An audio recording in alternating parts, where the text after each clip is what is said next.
This is iFIBER 1 News. Here are today's top stories. Tuesday night brought quite the scare to Ephrata when a building near downtown caught flame in the middle of the night. Katie Funenstein has a message for Upper Valley hikers and climbers, and she wants you to wear it. A recent uptick in seismic activity in and around central Washington over the past few weeks has reminded many residents there that being prepared to drop, cover, and hold on isn't something which only Westsiders in the state need to be prepared to do. Former Royal quarterback Sawyer Jenks is continuing his football career in a non-traditional way. From the iFIBER 1 newsroom, this is iFIBER 1 News. And it starts now. Tuesday night brought quite the scare to Ephrata when a building near downtown caught flame in the middle of the night. A storage unit for Barry Auto located off of Basin Street caught on fire before ultimately being put out with the Ephrata Fire Department and Grant County Fire District 13. Barry owner Denver Morford said that the company won't be taking a hit from the fire, and he's relieved that a bad situation went about as well as you could hope for. This building was not used for a business at all. It was just a storage area. The time of day, it was super late at night. I knew that nobody was in danger because nobody was down there. So I was kind of relieved. Given a worst case scenario, boy, it could have been a whole lot worse. Morford said the building was made in 1938 and most of the electrical units have been decommissioned. As of Wednesday afternoon, the Ephrata Fire Department has no new update on what may have caused the fire. The building was a total loss, and 2 boats, a vehicle, family heirlooms, collectibles, business records, and other storage items were reportedly destroyed in the fire. No other buildings were affected, and there were no injuries. I'm Adam Chikoski for iFIBER 1 News. This segment is brought to you by... Change doesn't have to be complicated. With a low-profile microwave hood combination that's ready to install right out of the box. It fits in the same space as your under-cabinet hood, so you can get your microwave off the countertop and make space for the routines worth keeping. The low-profile microwave hood combination, from the #1 selling appliance brand in the USA. Whirlpool Appliances, now available at More Furniture in Ephrata. Katie Funenstein has a message for Upper Valley hikers and climbers, and she wants you to wear it. Earlier this year, Katie, a Leavenworth wildlife biologist and outdoors enthusiast, got tired of encountering unsightly deposits on her regular outings. Specifically up the icicle here, there is just a ton of human poop around.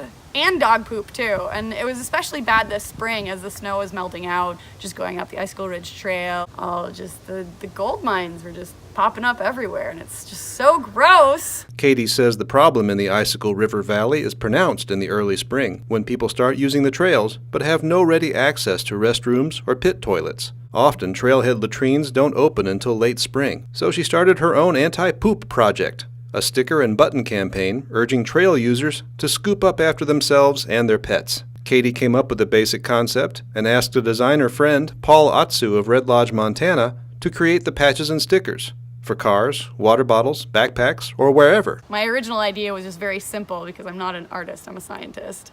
And he came back with the lederhosen guy, and I'm like, oh my gosh, this is brilliant. She started distributing the goods at Leavenworth shops like Good Mood Food Restaurant and Cafe, and taking donations to pay for more. So far, the campaign's been a hit. I just want to create walking billboards out of people because I feel like if people see the message more, they will get the idea that it's not okay to leave your poop in the woods. I think it's an education thing. I just don't think people are aware that they should not just poop on the ground and walk away from it. Jefferson Robbins, iFIBER 1 News. This segment is brought to you by... Your taste buds bored? Well, then bring them to Jay's Teriyaki. Not only does Jay's have a variety of teriyaki dishes, they also offer mouth-watering salads and sides. Call Jay's 509-764-5155. Jay's Teriyaki, located at 123 East Broadway in Moses Lake, because it's all in the sauce.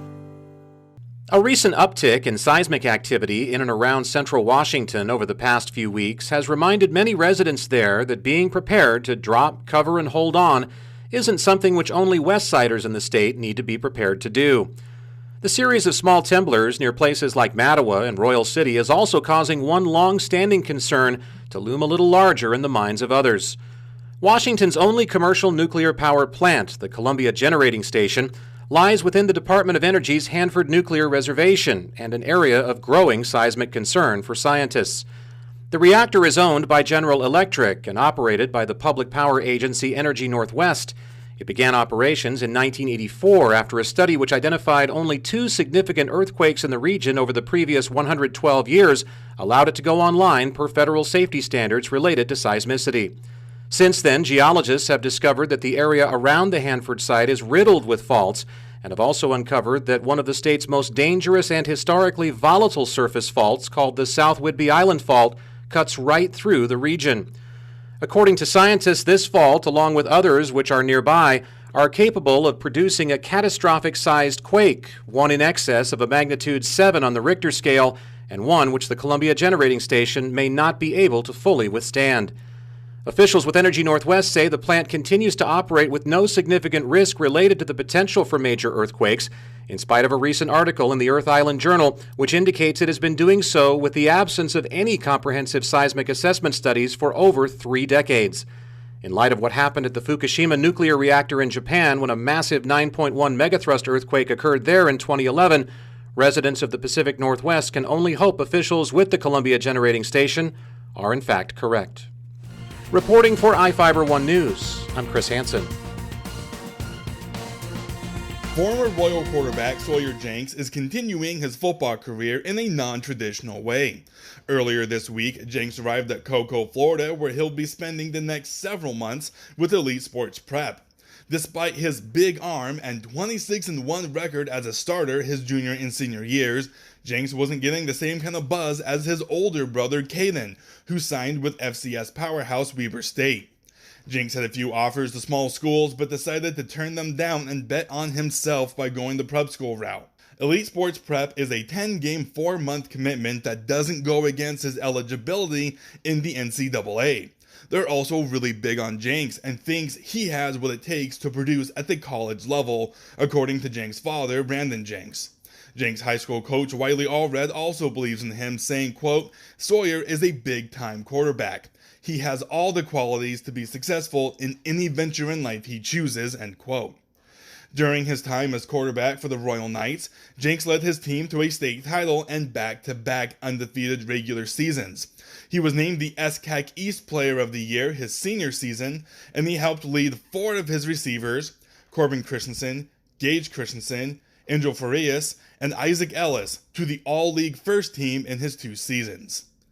I'm Adam Chikoski for iFIBER 1 Sports. This is iFIBER 1 News. For more information on these stories and other news, visit us online at iFiber1.com or check us out on Facebook.